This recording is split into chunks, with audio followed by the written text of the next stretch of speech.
யாருக்காக வாழ வேண்டும்?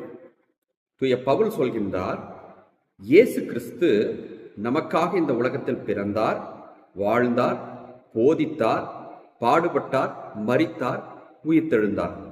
அவர் இத்தனையும் செய்தது யாருக்காக? நமக்காக. அப்படி என்றால் நமக்காக கடவுள் இவ்வளவு செய்திருக்கிறார் என்று கேட்டால் நாம் யாருக்காக வாழ வேண்டும்? கடவுளுக்காக வாழ வேண்டும். கடவுள் நமக்காகத்தான் இந்த உலகத்தில் வாழ்ந்தார். அதே போல நாமும் கடவுளுக்காக வாழ வேண்டும். அதுதான் முறை என்று பவுல் குறிப்பிட்டு பேசுகின்றார். அதையே ஒரு பாடமாக நம் வாழ்வில் எடுத்துக்கொள்வோமே. இந்த உலகத்தில் நாம் பிறப்பதற்கு காரணமாக இருந்தது யார்? நம் பெற்றோர்கள். நம்மை வளர்த்தெடுத்தது யார்? பெற்றோர்கள். கல்வி அறிவை கொடுத்தது யார்? பெற்றோர்கள். நமக்கு வேலை வாய்ப்பை ஏற்படுத்தி தந்தது யார்? பெற்றோர்கள். திருமணம் செய்து வைத்தது யார்? பெற்றோர்கள். இறுதி வரை நம்மையே நினைத்துக் கொண்டிருப்பவர்கள் யார்? பெற்றோர்கள்.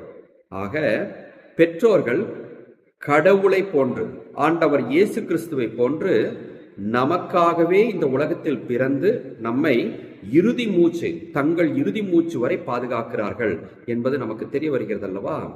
அப்படி என்றால் நமக்காகவே வாழ்ந்தவர்களுக்கு நாம் என்ன செய்ய வேண்டும்? நாமும் அவர்களுக்காக வாழ கற்றுக்கொள்ள வேண்டும் என்பதுதான் பவுல் இன்று நமக்கு சொல்லக்கூடிய பாடமாக இருக்கின்றது. இதை தவற விடும் பொழுது நாம் கடமையில் தவறிய பாவத்திற்கு உள்ளாகின்றோம். பெற்றோர்களை கவனிக்காத பொழுது அதுவும் ஒரு பாவமே என்பது நாம் உணர்ந்து கொள்ள வேண்டும். ஏனென்றால் 10 கட்டளைகளில் ஒரு கட்டளை நமக்கு என்ன? உன் தாய் தந்தையை மதித்து நடப்பாயாக. அப்படி மதிப்பதற்கே தவறும் பொழுது அது 10 கட்டளைக்கு விரோதமான பாவமாக இருந்தால், பெற்றோர்களை கைவிட்டு விட்டால் சாவான பாவம்.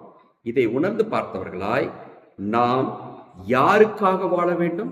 நாம் மற்றவர்கள் யார் நமக்காக வாழ்ந்தார்களோ அவர்களுக்காக நாமும் வாழ கற்றுக்கொள்ள வேண்டும். நமக்காக வாழ்ந்தவர்கள் பெற்றோர்கள். அவர்களுக்காக அவர்களது இறுதி நாட்களில் வாழ்வதற்கு நாமும் கற்றுக்கொள்வோம்.